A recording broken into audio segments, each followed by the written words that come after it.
already. Come on, February 2020.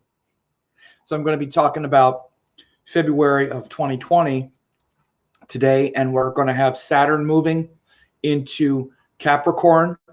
At least by the time we get to February 2020, Saturn will already be in Capricorn. I'll talk about that. We're going to have Mars moving into Scorpio in February. We're going to have Mars-Ketu conjunction. This is explosive, intense energy.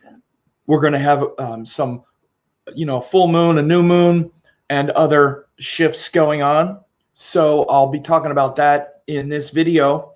And just to also let you know that, as you have seen, for those of you who don't know, I do have a 2020 Vedic Astrology forecast that you can get. It's free.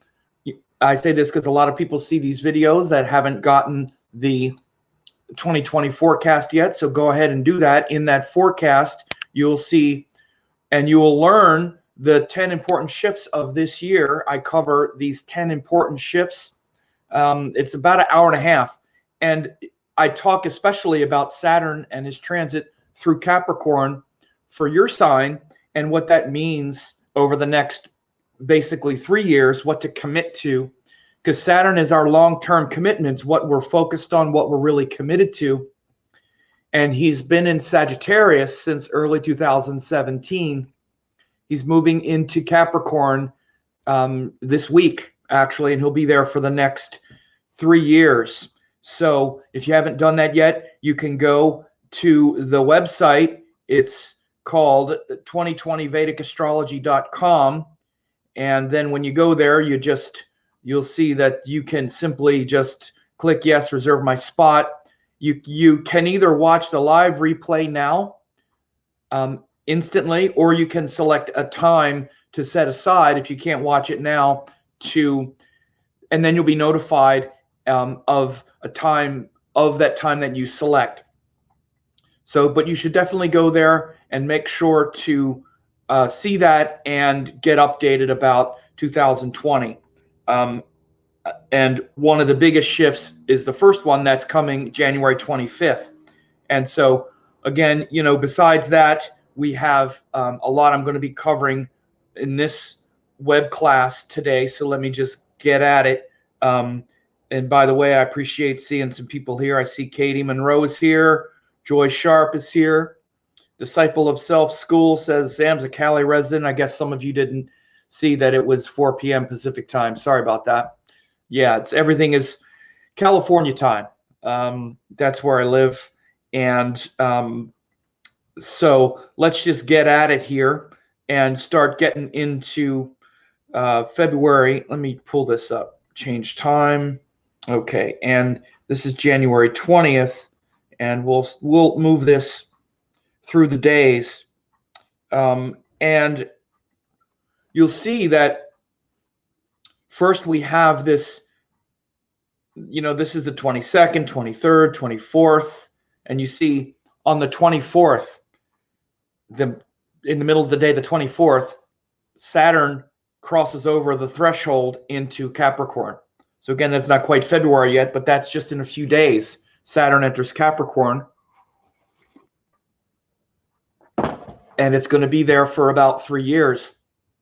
So I just did a full update on Saturn and Capricorn on my YouTube channel. You can find that. It's one of my recent videos. And you want to, check that out because, again, that's a big shift.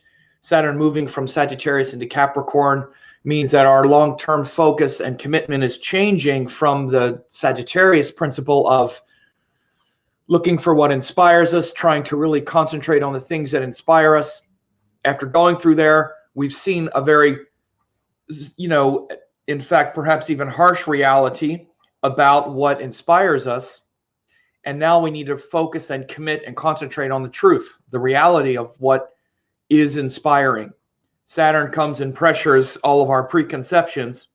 So instead of thinking, oh, this is inspiring, Saturn says, oh, yeah, this is also crap. This part of it is crap. So you're left with the pure truth the pure inspiration. And now we need to concentrate and commit and focus on that. That's Saturn going through Capricorn. So we see that start on January 20th, January 24th. Then by the 25th, you see he's totally in there. So that's a big shift. Now, again, this is about February 1st, which is, in like 11 days or so. That's what day is that? What's the VAR here? VAR is Saturday. So that's not this Saturday, but the following Saturday, February 1st. And you can see where we start with the moon up here in Aries. And as the month starts, we have Mars still in Scorpio. So again, Mars in Scorpio has created a lot of focus and concentrated effort on strengthening our emotional resolve, going deeper into our emotional stresses and fears and worries, and transforming them into strengths, transforming them into something where we're not just being emotionally triggered, but we're emotionally strong. Amy says, "Hey, Sam, roller skating, tuning in from the rink. Thanks for always being here." You're welcome, Amy. Thank you. And I'm not going to say break a leg if you're at the rolling. No, but this Mars, and I pulled this comment up because I'm talking about Mars and Scorpio, is definitely Mars energy is very much about physical power, physical strength. Scorpio is very much about ice, hard emotions, right? Appropriate comment. So, but Mars has been going through Scorpio for the last several weeks, for about the last month by the time we get here. And you see he's moving into Sagittarius, but you can see as we start February, we're going to have Mars in his own sign, Jupiter in his own sign, and Saturn in his own sign. A lot of power. And there's going to be a lot of power throughout this year, much of this year, with Jupiter in its own sign and Saturn in its own sign. And Mars, especially now, I just did an update of Mars moving from Scorpio, Sagittarius, and Capricorn between now and May. So there's no reason to not be doing your spiritual practices and getting strong and powerful right now. This is what happens when these planets get in their own signs. They bring the goods. They bring the juice. So no more crying and complaining. Saturn is going to be bringing the juice in Capricorn, saying, yes, I'm ready to commit for the long haul. Jupiter is saying, yes, I'm ready to be inspired. Mars is saying, yes, I'm ready to destroy what's making me weak and be disciplined about it, right? So we start February with all that juice, which is great. And you see Jupiter, K2 are pretty close together. Jupiter passed K2 in the sky, but they're still pretty close together. And again, as we see, Saturn is in Capricorn. By the time we start February, Saturn is about 1 degree, which is where you want him. By the way, between now and February, between January 20th and February 1st or so, Saturn is really just getting set up in Capricorn. So when planets are Sandhi, when they're changing signs like this, their energy is sort of discombobulated. So this is why you're feeling a lot of transition right now, a lot of uncertainty about where to land, about where things are landing in you.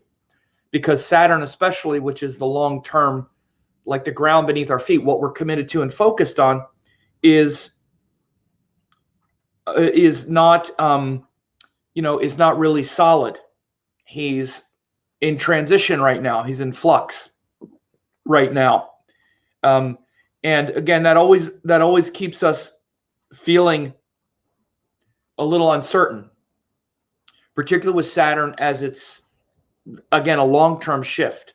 So notice that as we're going into February, you're feeling kind of restless and uncertain about Saturn themes. Okay, so we have this, but very soon Saturn's going to get established in Capricorn. And by the way, this is great news to have Jupiter in Sagittarius and Saturn in Capricorn. Saturn in Capricorn is going to be great for saying, okay, I can think now. I'm not all triggered emotionally. Saturn had been in Scorpio and then Sagittarius since early 2000, since 2014. So we've either had Saturn in Scorpio, which is like triggered and dark and worried and trying to manage and trying to commit to things that are triggered and uncertain and not fun. Saturn in Sagittarius, again, trying to say, okay, this is what inspires me. I'm going to concentrate on it and then feel it and seeing where it's not solid. Capricorn is like, okay, I don't care about all that. Here's what's real. Here's what I got. And I'm going to just be content with the moment, with here and now, with simplicity, with my breath, my body, my present moment, which is Capricorn, is very much about the harsh realities that aren't so harsh after all. So I am happy. We should all be happy. We should be celebrating. Okay. Getting all that. And, again, also having Saturn or having Jupiter in Sagittarius. Yes. Of course, K2 is still there, but K2 is just going to really concentrate it. But getting Saturn has done his job. Now he's moving on.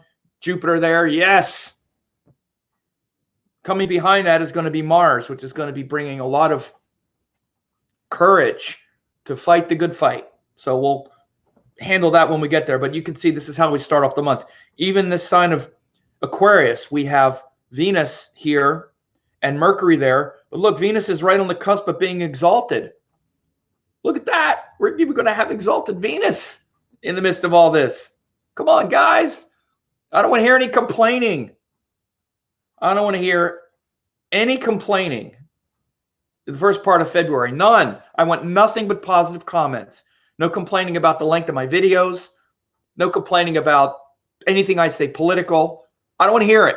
None. Just tolerance and positive energy. I don't want to hear anything negative. No, it's going to be really nice. And so, again, this is February 1st. So we start with the moon in Aries, and then February 2nd, moon is still in Aries. So again, moon in Aries is very much about that fiery mentality. It's really about starting a new course. So, starting a new direction. So it's great. February, starting a new course. Moon is in Aries. We have all these planets in high dignity here, and we're ready to say, okay, it's a rebirth. That's what Aries is. It's like the rebirth. It's like the screaming baby. So anybody who's in Aries that's watching this, you're like a screaming baby, but you have that enthusiasm to have an innocent mind that doesn't have a lot of preconceptions yet, just like a newborn. That's the way you need to approach every new situation. So the zodiac is a mandala of energy. It's not like a new baby. That's the signal, like if you want to, or that's the archetype. If you want to look at the zodiac as like a human lifetime, Aries is like the birth. But everything you want new, everything new that you want to do. Let's say you want to start some new work, or you want to start a new thing in your work, or a new kind of thing. It goes through this life cycle of the zodiac. First, you have to just have this innocent courage to say, I'm going to try it. I'm just going to get out there and try it. Now, of course, it's based on your experience and all that. But at some point, you just need to say, okay, let me just do it. That's the nature of Aries. It's like an innocence, that innocent mind. That's very Mars-like. That innocent, in some ways, it's like a confrontation. It can be confrontational, but it's really just enthusiasm. That's the best way to look at Aries, and really Mars. It's not good or bad. Mars can be argumentative, but only if we're not disciplined and if we don't feel strong. It's really just excited energy that wants to move and wants to go where it wants to go really fast. And it gets frustrated when you try to prevent it. If not, just get out of the way and let Mars energy go, and you'll be fine. If especially if you've learned from your mistakes and you've brought about the right amount of strategy, then the Mars energy, then the Mars part of it then is like, okay, now that I've got it all gathered, now get out of my way, because here I come, and I don't care. This part, I'm just gone for. And it's that energy, enthusiasm in the moment. And each day that requires just courage to get out there and do it. Right? So we start February with that kind of energy. Monday, this February 1st and 2nd. And then February 3rd, look, we see Venus changes signs. Venus goes into Pisces, where it's going to be exalted for the next month. And then the moon is also exalted. So look, February 3rd and 4th, now we have Venus exalted and the moon exalted. So now we have moon exalted, Venus exalted, Saturn in its own sign, Jupiter in its own sign, and Mars in its own sign. I don't want to hear anything, any complaints. No, I'm kidding. Look, the beginning of February, whatever it is that you want to do, get out there and do it, for God's sake. These days, February 3rd and 4th, 5 planets either in its own sign or exalted. That is great. In fact, even into the 6th day, even into February 6th, or I'm sorry, February 5th. So look at that. Look at all these planets in their own signs. And this Mars and Venus and Jupiter, Saturn, these are going to be here for a while. Mars for the next few days, but then Mars goes into here where it's going to be with its ruler. Then Mars goes here where it's going to be with its ruler. So again, this is fantastic for the beginning of this year. And again, what this is going to do is show us the truth. We're just going to get all the truth and revelations behind so much darkness. When planets go into their own signs, they bring wisdom and intelligence. And most of the time, we don't have much of it.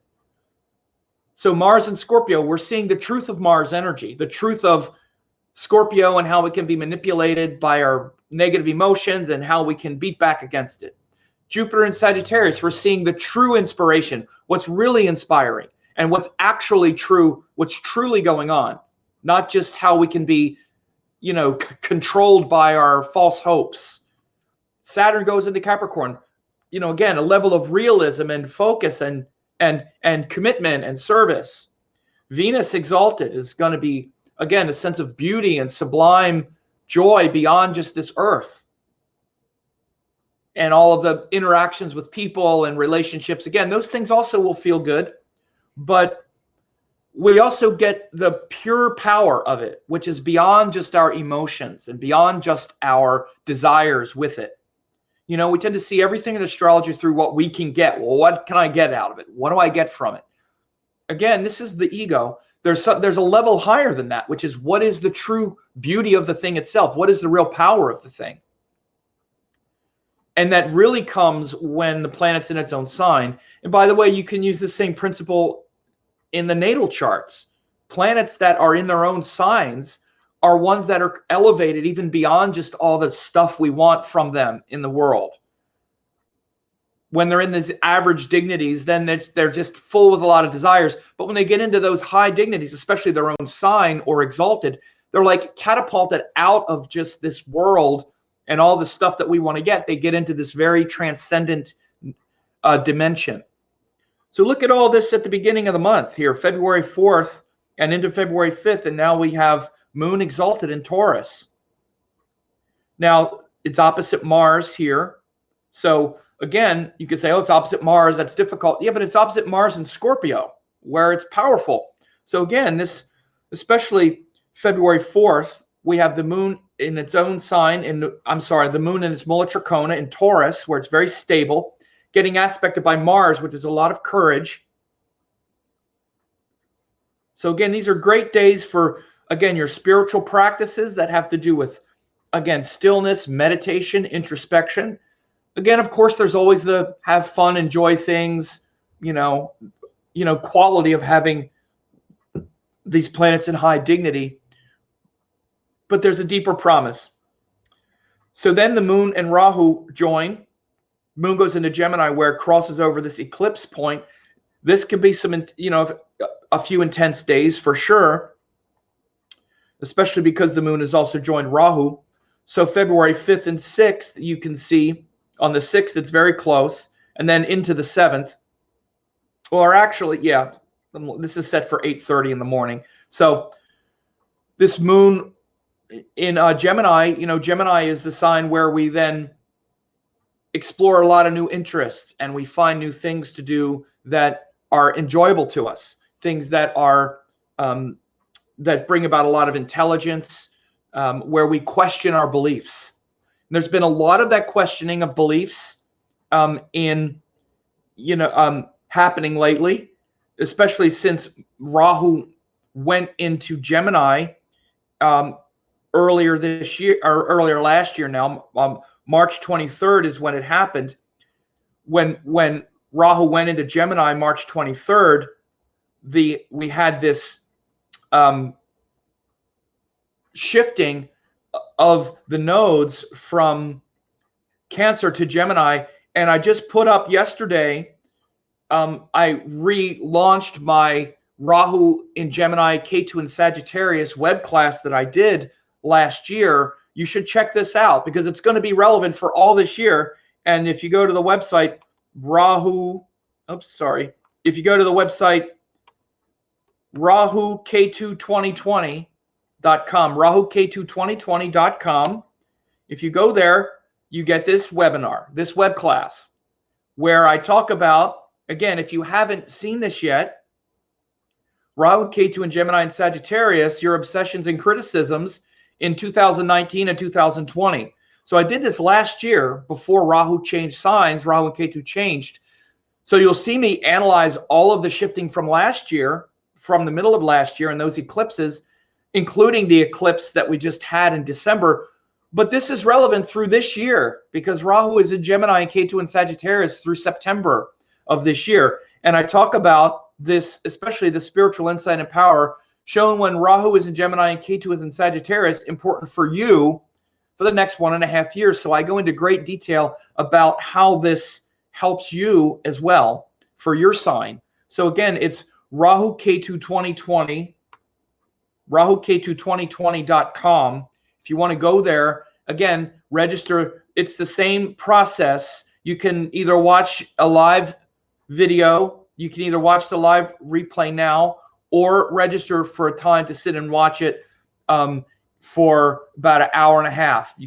You can binge watch these two webinars that I've done. You know, they're very transformative. It has a very detailed outline and whatnot as well. So again, this is I just put that up there because, you know, I do these quick hits and I'm talking about, you know, this is February 2020, but there's a lot of other resources that I've put out there. And rather than just blow past it, give that to you. I'm just going to put this in the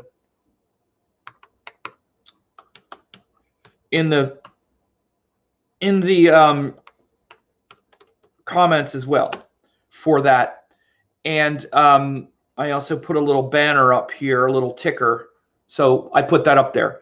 So anyway, but you can see that here on February 6th, February 5th and 6th, we're going to have, the moon is going to hit this nodal axis. Again, this is really important because when the moon is going, where the moon is going, it's our mind each day. And we've been influenced by this nodal axis since last March. So again, I keep coming back to these things because this has been a cycle since last March when Rahu went into Gemini, the end of last March. And again, if you don't remember what happened right when Rahu went into Gemini, what happened is, you know, one of the big things that happened newsworthy in the US is that Mueller report was released immediately.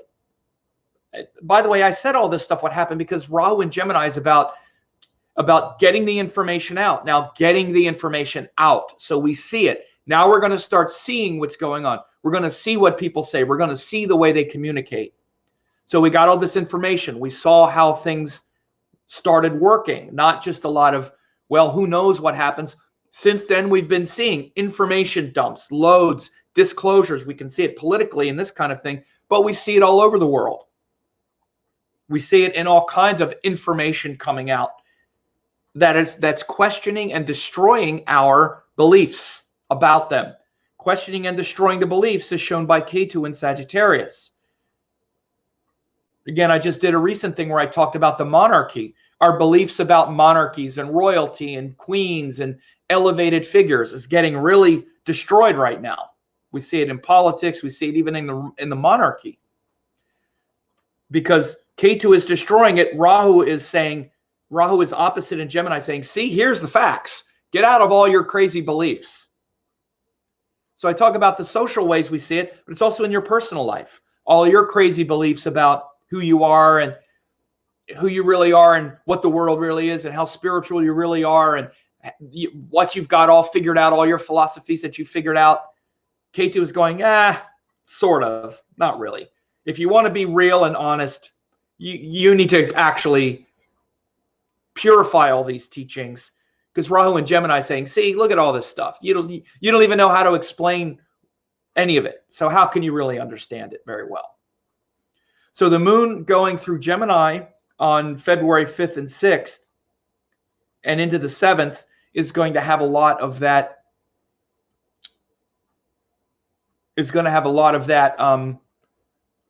Energy where we're going to be experimenting, trying new things. We also have an aspect from Mars and Jupiter on that transit at that time. These early days of February, as the moon goes into Gemini, we could definitely see some explosive things happen, some big shifts in the world events that we see, like all of the dangerous situations with explosive things, political landmines all over the place. Definitely, this nodal axis is really blown up. It's going to blow up even more when Mars moves into Sagittarius, which we're about to see. So we have on the 7th and 8th and into the 9th, the moon is in Cancer, and we're going to have a full moon coming up. You see, this is the Purnima. Well, the first day on the 7th, February 7th, we have this. The moon goes into Cancer, which is its ruling, which is where the moon is the ruler. So on the 7th and the 8th, especially, we have, this will be a deep connection to the heart through family, through, nurturing those we love, those who we want to nurture, those who want to nurture us, be very powerful. And again, we still have, up until that time, up until the 7th, we still have all these planets in their own signs. Now on the 7th, Mars shifts,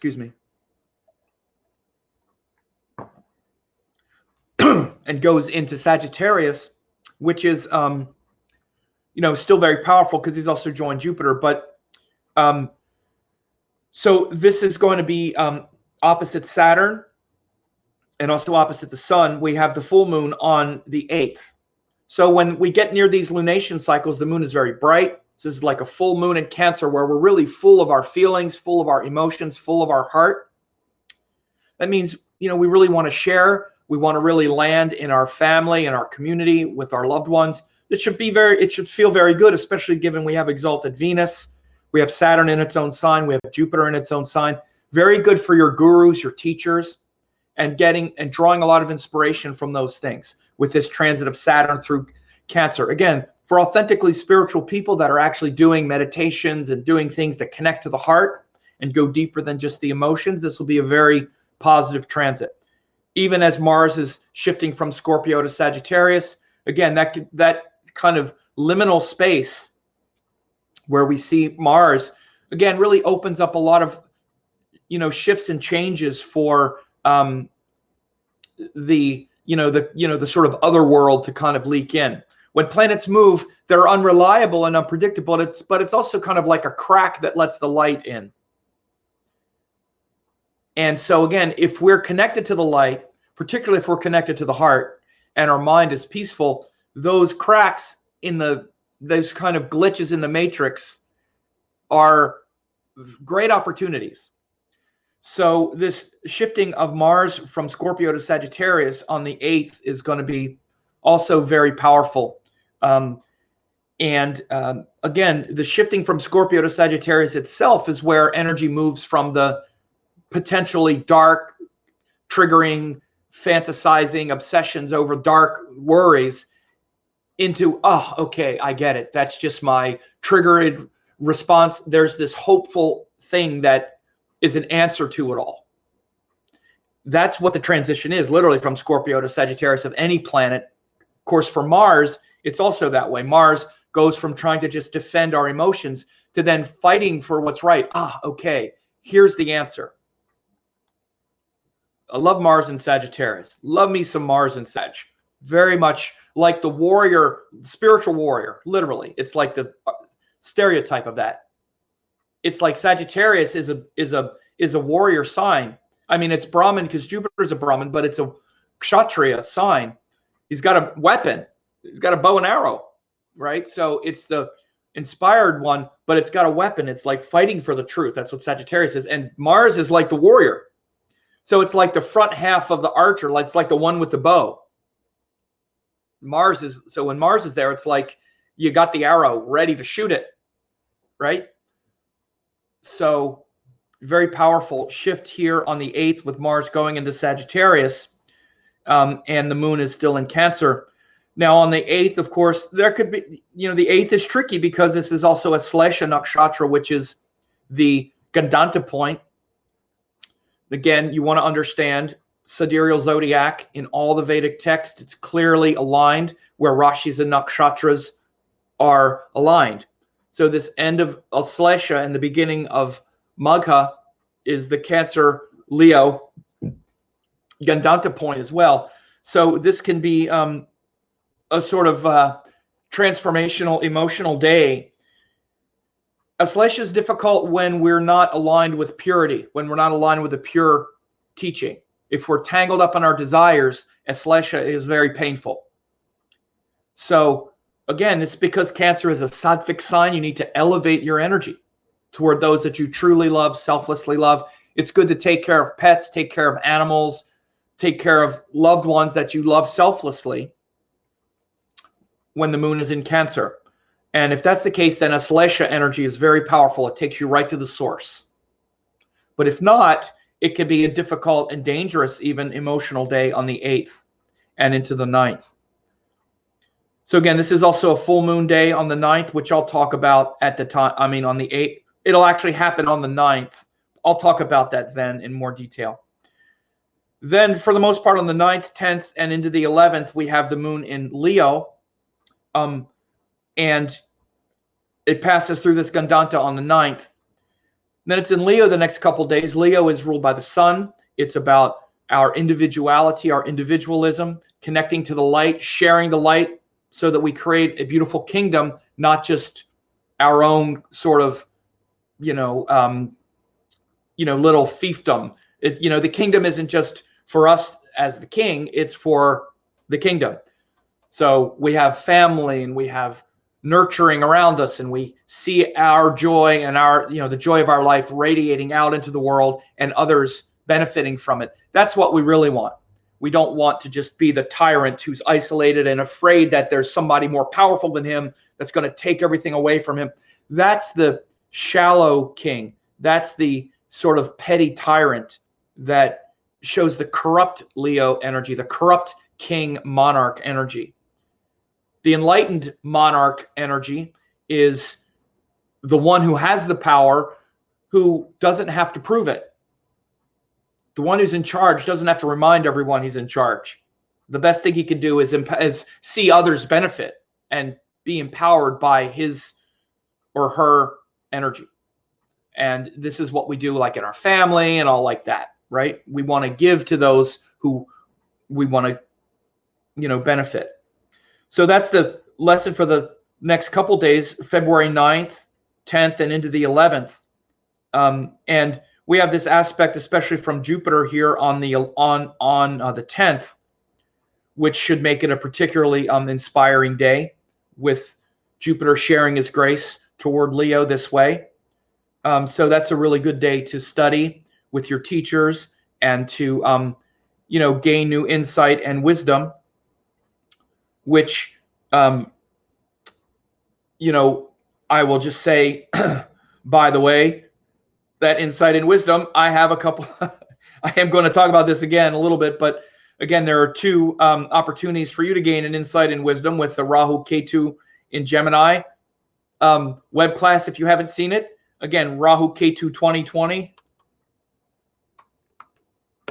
RahuKetu2020.com, or this 2020 forecast where again, I'm talking about Saturn and Capricorn for your sign and what to commit to for the next year, 2020, and all of these shifts, these 10 important shifts. That's at 2020vedicastrology.com.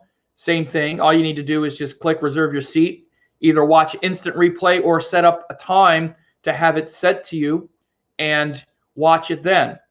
So this, as we go forward here, February 10th, we have this, the moon finishes the course through Leo, and this aspect from Jupiter is there. Then on the 11th and 12th, we have moon in Virgo. Now we're getting this aspect from this exalted Venus here as well. Again, just to sort of drop in again, look, we have Mars now in Sagittarius, ruled by Jupiter. Jupiter is in its own sign. Saturn is in its own sign. As we're just kind of trucking along through February, Venus is exalted. Notice how many times we've seen aspects now from these planets. We just had Jupiter aspect, the exalted Jupiter aspected, Jupiter and Mars aspected up here in Gemini, and then now we're having the moon in Virgo. It's getting this aspect from exalted Venus. See, these planets are not just in their place; they're throwing aspects all over the place as well.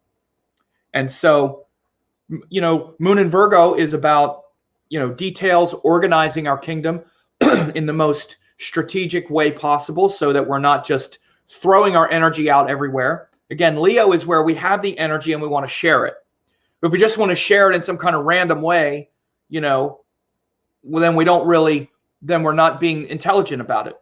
So particularly you can think of like a business. That's a kind of modern kingdom. A sort of modern kingdom is like a business. One second.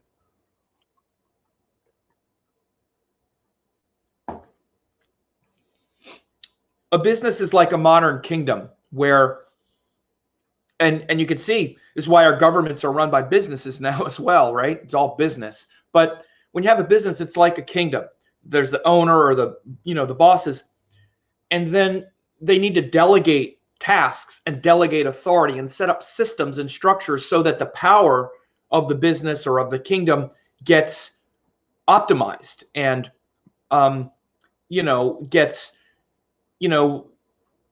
it turns into money, it turns into value for customers, for employees, and it becomes like a kingdom, like an entity. And so Virgo is the part of that which is related to organizing all that power of the kingdom, or like of a business or whatever, where you delegate tasks, you set up systems to capture the power that's getting put out. So again, these will be really good days for organizing that power of the kingdom. And particularly with Venus here aspecting, there will be a great opportunity to really connect with higher virtues and higher principles as well. By the way, I'm going through each day here in general, but I also have a member site where if you want to see this, if you want to see every day how each of these energies play out every day, you could go to astrologytraininglab.com and see how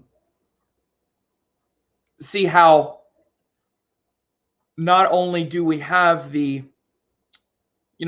planet in a sign, but it's also in a nakshatra. Like for example, here it's in Hasta nakshatra. Hasta means the hand. It's also Krishna Chaturthi, which means the fourth lunar day of the waning moon. It's also on the Vara of Wednesday. So it's on the Wednesday Vara, which means the Mercury Vara. And it's, of course, there was also a full moon that had just happened. And so, again, one of the things that I do is I've been doing these forecasts every day for more than a decade. And for example, if you wanted to join, these are the daily forecasts that I do every day. Oops, let me get this down here. Oops. Okay.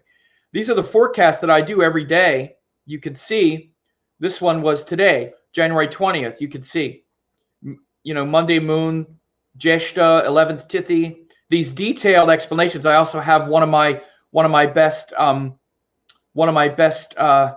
students writes up these intense reports every day as well. All of this is there. And if you go to the link I just put in, astrologytraininglab.com, you can see that you can get this only 50 cents. You could try that out for 14 days. For only 50 cents, 14 days, and you get also 8.5 hours of classes. I have this whole motherload of classes also that you get for 50 cents. It's crazy. $97 value, this chart reading template, which is amazing. These are professional templates that I give to my advanced students and video walkthrough. Also 4.5 hours of classes that I taught several years ago that really takes you through the whole, how spirit takes form, deeper meaning of planet signs and houses, organizing information in the charts. 4.5 hour course. I mean, people that went to this conference paid hundreds of dollars. This is like, I take you through the whole kind of structure of how to do astrology. It's one of the best beginning astrology courses for absolute beginners that, frankly, I've seen. And then I also recently added quantum Vedic astrology, which shows how Vedic astrology is connected to the brain, like neuroscience, modern quantum physics, this whole law of attraction thing that we have in this world. We have this whole thing called like the law of attraction, but we don't even really know how it works.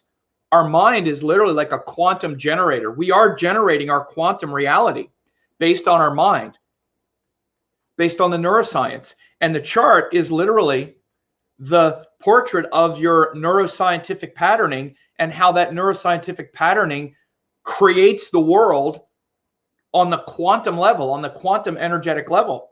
So I explain this quantum Vedic astrology. You'll understand quantum physics, neuroscience. So again, this is just for 50 cents, man. Come on. Go there, check it out. So anyway, I just thought I'd mention that. I wasn't going to, but it struck me to do it. And so I did. This is something that could really benefit people. It's I have so many members in that group. And again, it's called Astrology Training Lab. Here's the hard link here that you can go to and check that out if you want to, again, get these in-depth forecasts for every day. Like I'm just blowing through each day here pretty quickly.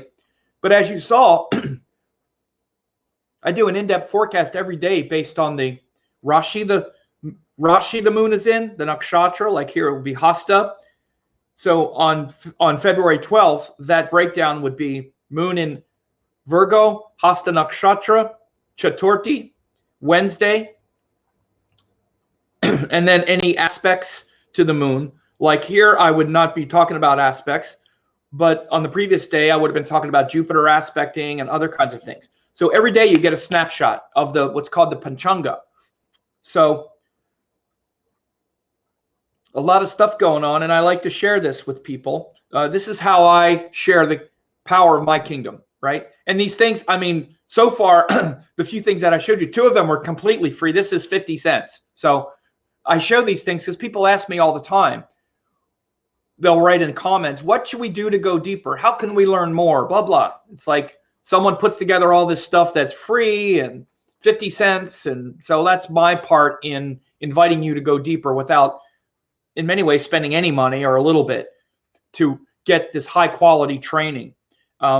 And then see if studying astrology deeper is for you. Most people want to understand who they are and why they're here, which is the reason to study astrology. Getting these updates and whatnot, it's like giving someone a fish. Here's a little fish. Here's what's going to be coming. Here's this, and explaining this stuff to you. But if you really want to learn it and learn how to fish and learn why you're here, not just learn how to be an astrologer, but learn the truth of all this energy that's happening to you somehow. Oh, somehow that's what's happening. Do you want to actually learn it? You want to know what it is? Do you want to know who you really are and what all this is? You can. That's why I've been teaching it for more than a decade. So you can go into the deeper levels of really learning how all this works as well. Just for your own benefit is the best reason to study. So, so then we have on the 13th and 14th into the 15th, we have the moon in Libra. Now, again, this comes after, as we said, this exalted Venus was influencing the moon going through Virgo, which brings about that beautiful organizing of our kingdom and the structure into a form, because Virgo is an earth sign. So we have this kind of system set up, which can include things like bureaucracies and systems, even things like you just saw. You just saw some of my Virgo stuff, my like websites and stuff to capture the power. I'm kind of putting out the power like through the Leo right now. And I've even just showed you, some of the details, the Virgo that I use to kind of capture some of the energy that comes, so that if people want to learn more or do something, they can do it instead of just blowing it out here and having all the power just kind of disperse. Again, Virgo is ways to sort of capture it through things that are mutually agreeable, right? Here's something, try this, check this out. And you're capturing and setting up a structure. That's what Virgo does. Then Libra, which comes next, takes that structure and connects it with people in an enjoyable way, in a pleasant way, in a beautiful way where people can then share. So Libra is really about taking that energy and sharing it with others, because we don't want to just capture it. We want to share it. That's the point. The purpose is to share it. So you'll see all this sharing happening February 13, 14, 15. And again, because the ruler of Venus is exalted here now, there's a lot of power here with this moon going through Libra in wanting to share what's meaningful to you. The other thing that's really cool is Saturn is aspecting the moon going through here, because Saturn casts this 10th house aspect. So he'll be putting that focus on the sign of Libra as the moon goes through, bringing that structure and that awareness of, consequences and the need to take our relations with others seriously, which is what we're supposed to do. Again, meanwhile, we have Jupiter and Mars and, Jupiter, Ketu and Mars here sort of, grinding along, and you see the moon is now getting closer. So now we have the 16th, 17th. Moon is in Scorpio in the debilitated sign. Again, this is where we start to get triggered a little bit. But again, we just had Mars go through there. So you should be 5 times more grown up and emotionally mature on February 17th than you are on January 20th. You should be developing your emotional courage right now, not being a baby. By the time we get to this debilitated moon, you're going to be 10 times stronger than you are now. And you're not going to be just whining and moaning about what a victim you are and how everybody's unfair and how you're so misunderstood and blah, blah, blah, blah, blah, blah. No. Saturn's going to say, no, I'm grown up. And Mars says, yes, I have the courage to see that. And I see it. Okay, that's all. I just need to take that wave of emotional energy and connect it to the heart, because I have this exalted Venus up here. Devotional power. Scorpio is one of the most devotional signs. Might be the most devotional sign because of all that potential pain, all that depth, all that emotional intensity. If it's channeled toward pure teachings, pure wisdom, if it's channeled toward pure teachings and pure wisdom, which are those things of Sagittarius, then all this drama of Scorpio becomes devotion to God, Guru. And Scorpio they better channel it. They better channel it towards something high, or it's very toxic. So we have a high capacity to have this moon going through Scorpio to be very devotional.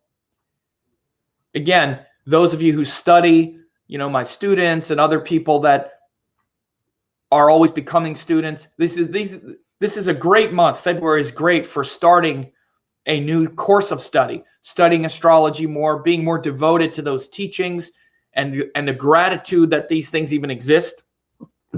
that we can even understand them at all. So you might feel a lot of that devotion here on the 16th and 17th. Then we have the moon moving into on the 18th and 19th. These could be some intense days externally in the world with the moon hitting, especially on the 18th. Moon is passing over this recent eclipse point, that eclipse we had on Christmas. Moon is passing over that and joining Mars, Ketu, Jupiter is there. Again, I've said recently, this is similar to the placements that we had on 9/11. 9/11, 2001. And those, at that time, we had Moon, Rahu, Jupiter in Ardra, and we had Mars, Ketu in Mula. So on 9/11, we had Mars, Ketu in Mula Nakshatra, like we have now. So this is like a recurrence transit, a recurrence from 18 years ago of Mars, Ketu in Mula. So the moon hits these days here with moon being debilitated in Scorpio, then going into Sagittarius. We could definitely see some escalation of tensions in the world, escalation of explosive potentials, and again, war kind of things, or explosiveness like 9/11, like we had. It's very much the same kind of energy. So be aware of that. And also notice in your life what those things mean, excuse me, for you. Sorry, I have a little tickle in my throat today.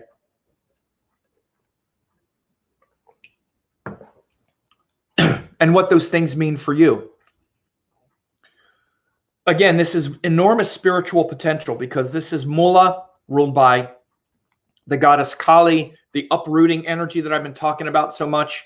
Sagittarius being aligned with truth and wisdom and, great teachings, great gurus, higher wisdom.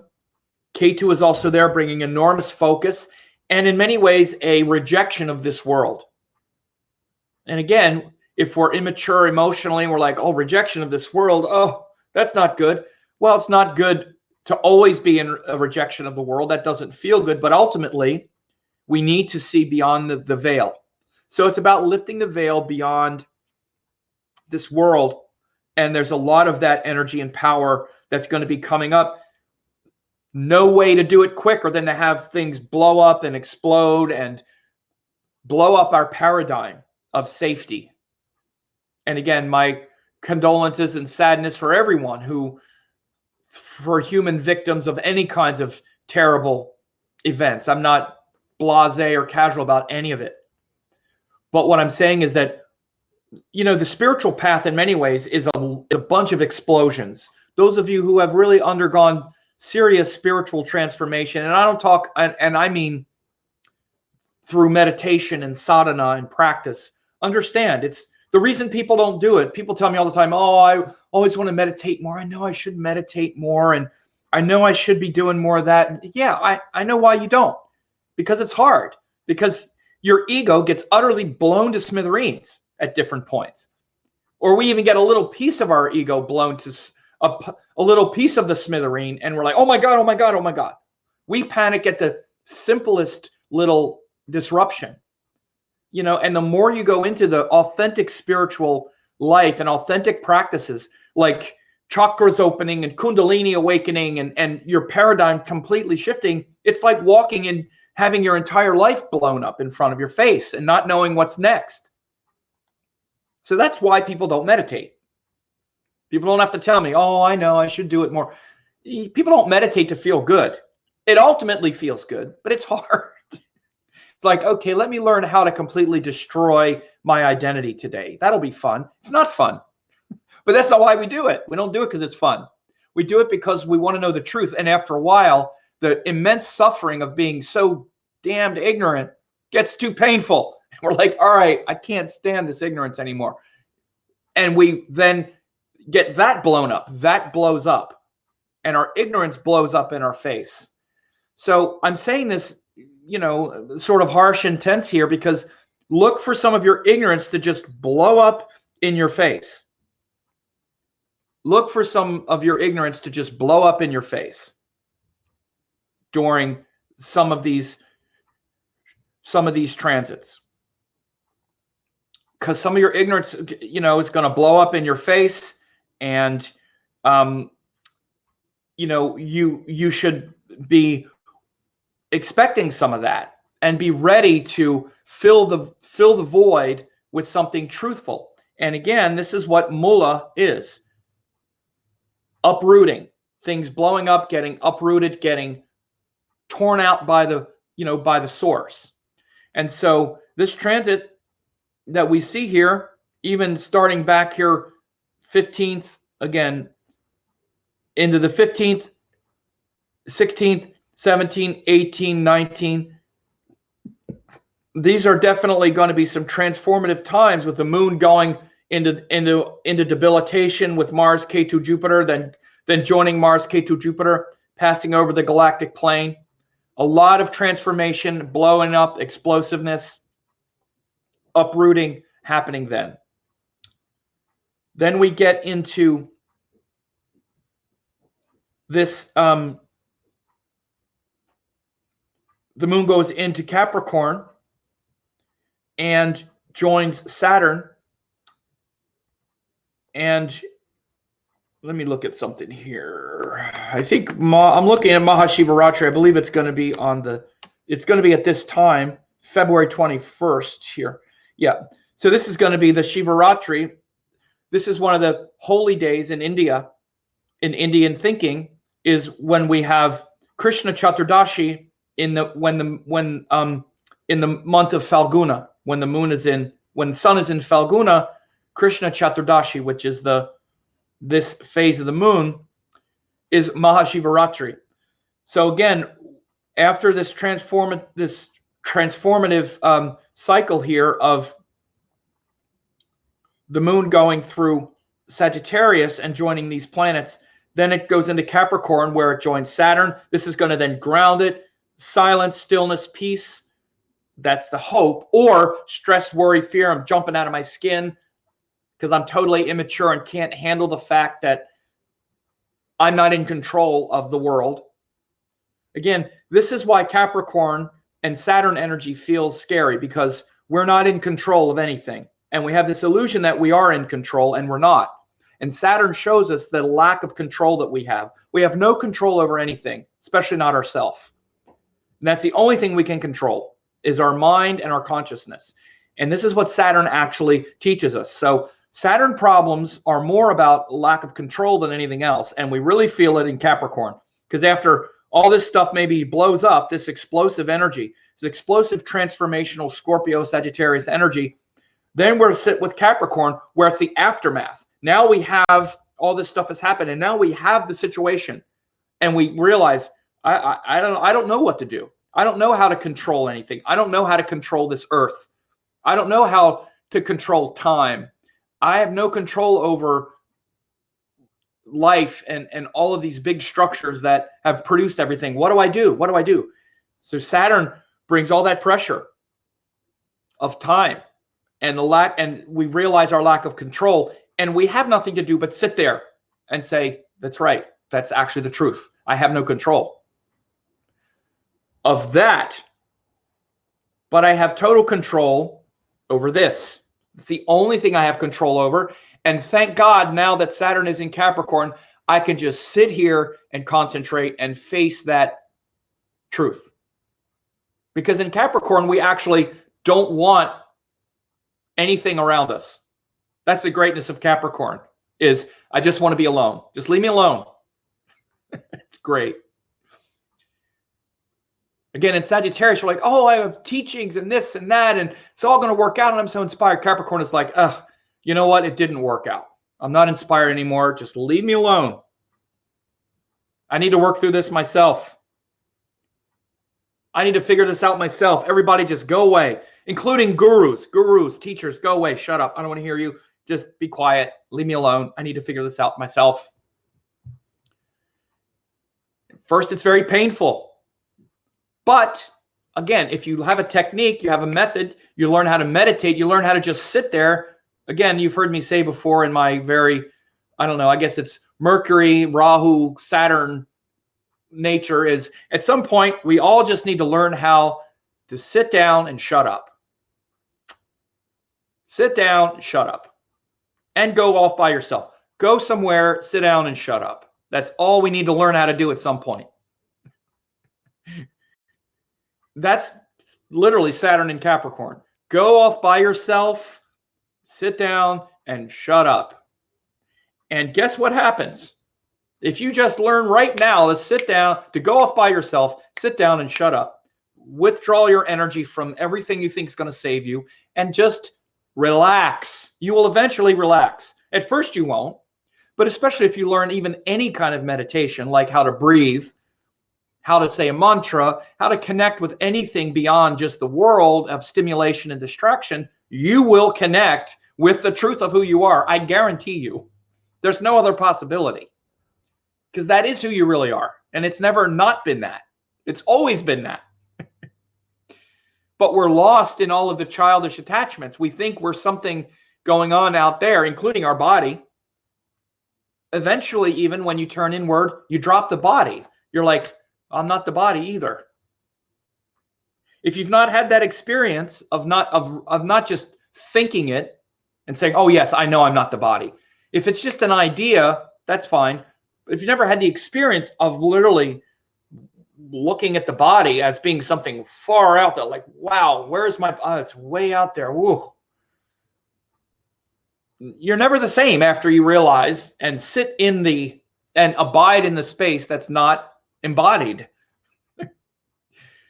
And again, this is the great promise of Capricorn and all this energy right now. Because again, what we can really experience of this Moon Saturn here, again, it's often, it comes to us through some painful awareness, like I'm not the body. Well, what am I if I'm not the body? I don't know. Eventually we do know.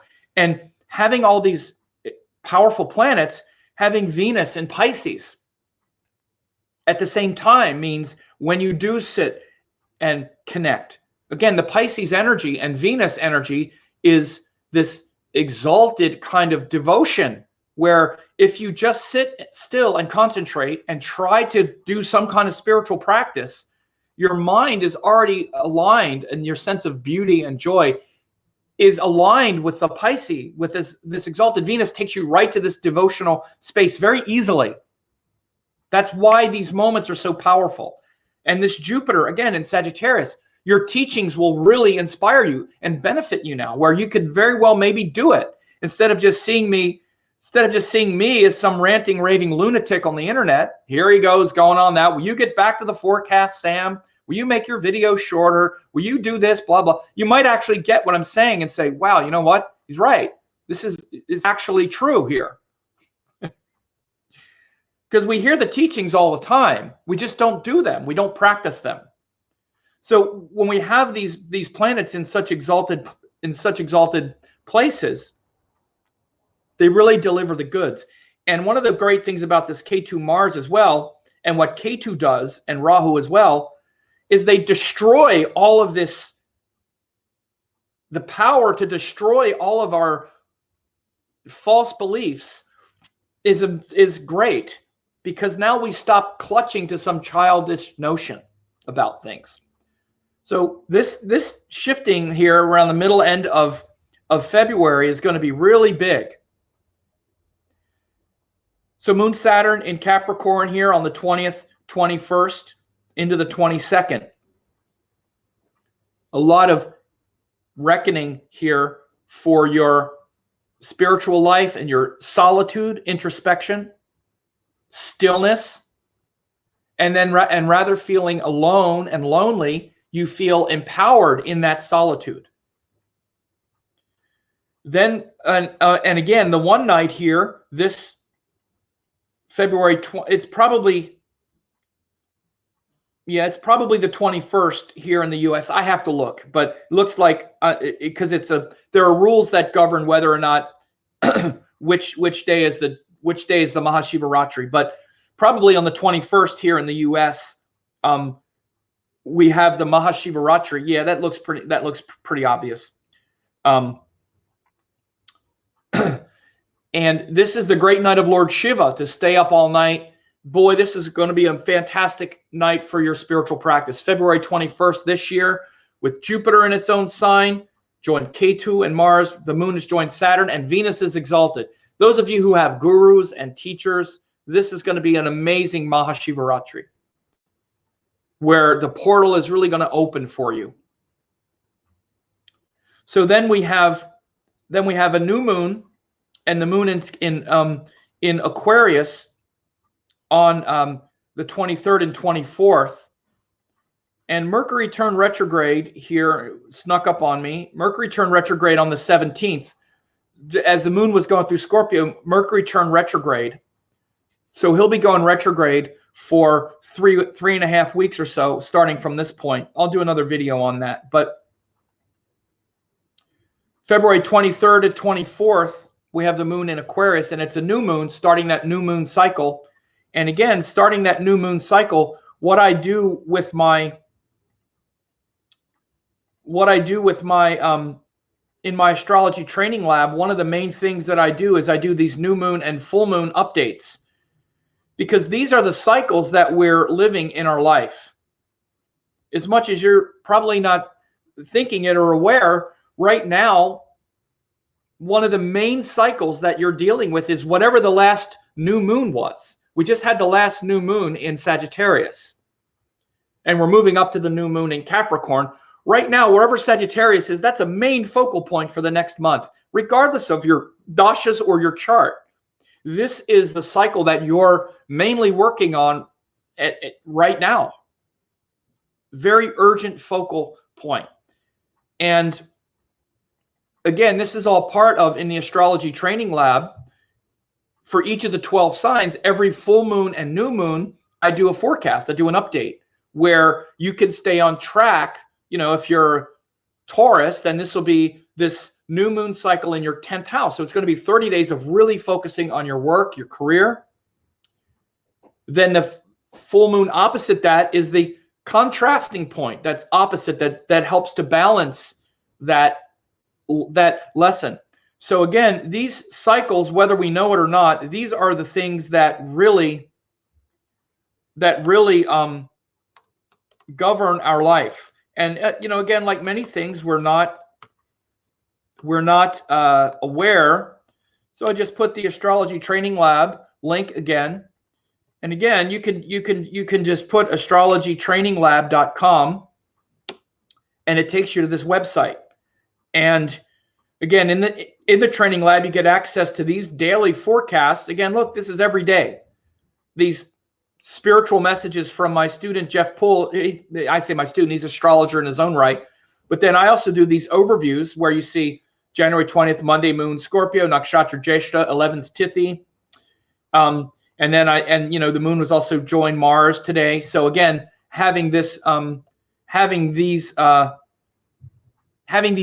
updates every day, you get this.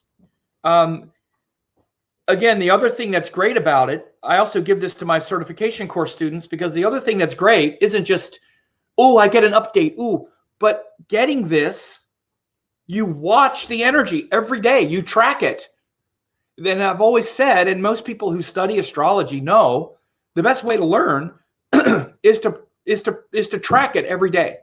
If you're not tracking what's happening every day, you're really not connecting with the living sky. And everything doesn't revolve around your chart either. Your chart, what's it mean to me, my chart. That's much more secondary. It is secondary. That's something that's read within that. But day to day, the life you're showing up for with everyone else, where you're participating in life with all the rest of us, instead of you out there as the big important one, the life you're sharing with the rest of us revolves around these factors that I talk about all the time. And you can see yourself in relation to that. So again, very important.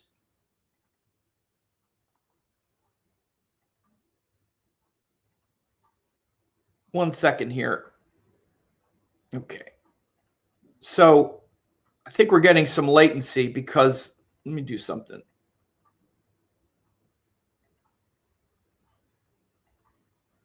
So finishing up here because one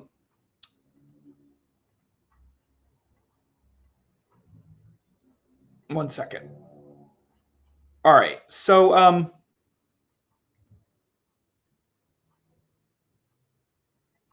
so the 25th, 26th, the moon has joined this exalted Venus. And the 27th. Again, speaks for itself. Very devotional, very much about connecting with that spiritual promise. Hopefully, through your meditations and whatnot, you've been really growing throughout the month, and it will really pay off at that time because you'll see Moon Venus in Pisces after Shivaratri. Very devotional time. And then the month ends up with the moon back in Aries. And we have a leap year. Oh, and on the last day, Venus goes into Aries. So a lot of stuff going on this month. I'm just looking at a few comments here. Again, I'm getting some latency, I think, from the from the video because we've gone a little long. And anyway, so I think that's good. It looks like people are just sort of having some good conversations here. This is more of a live thing, and I do a lot live now so that people can come together and also talk with each other. I don't always answer a bunch of questions, but, I wanted to do this live as an event to bring people together so you all can also share with each other. And, if you like this and think it's helpful, share it with others. If you're not a subscriber, subscribe to the channel and be updated. And we'll be in touch soon.